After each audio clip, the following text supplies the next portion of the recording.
मारूफ अदाकारा सजल अली ने कहा है कि शादी मोहब्बत की हो या अरेंज, दोनों ही सूरतों में एक रिस्क होती है। सजल अली ने वेबसाइट की हमरा फिल्म की प्रोड्यूसर जमाइमा खान और बॉलीवुड अदाकारा शबाना आजमी के साथ बात की और अपने किरदार से मुतालिक भी बताया। अदाकारा का कहना था कि उन्होंने फिल्म में मेमूना नामी पाकिस्तानी लड़के का किरदार अदा किया है जो अरेंज मैरिज करके बरतानिया मुंतकिल हो जाती है, जहाँ उनकी जिंदगी में मुख्तलिफ वाक़यात पेश आते हैं।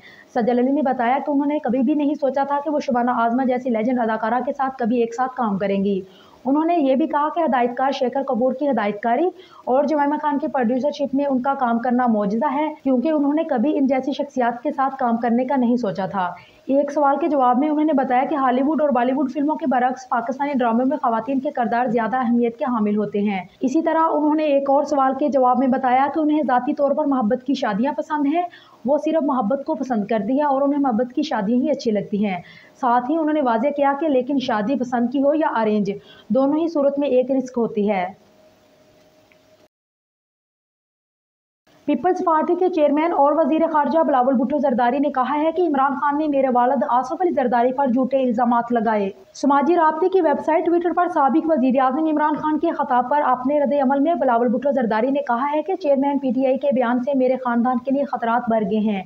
हम अपनी तारीख को देखते हुए ऐसे बयानात को संजीदगी से लेते हैं। वजीर खारजा बिलावल भुट्टो जरदारी ने मजीद कहा कि इमरान खान के हालिया बयान के खिलाफ अदालत जाने का फैसला किया है। माजी में दहशतगर्दी तंजीमों की जानिब से मुझे और मेरी पार्टी को धमकियां दी गई। PTI का 43 अरकान के इस्तीफों की मंजूरी के खिलाफ अदालत से रुजू करने का फैसला। तहरीक इंसाफ ने इस्लामाबाद हाई कोर्ट से रुजू करने के लिए पटिशन तैयार कर ली है। तहरीक इंसाफ की जानिब से आज या पीर को पटिशन दायर करने का इम्कान है। दरख्वास्त के साथ स्पीकर की जानिब से शाह महमूद कुरैशी को लिखा गया खत भी लगाया जाएगा। जराये का कहना है कि स्पीकर ने खत में लिखा था कि मुस्ताफी अरकान को हर सूरत बुलाकर इस्तीफों की तस्दीक की जाए। स्पीकर ने खत में कहा कि इस्तीफों की तस्दीक के बगैर किसी के भी इस्तीफे मंजूर नहीं किए जाएंगे। वाज़ेह रही कि 24 जनवरी को स्पीकर कौमी असम्बली राजा परवेज अशरफ ने पाकिस्तान तहरीक इंसाफ के मजीद 43 अरकान के इस्तीफे मंजूर किए थे।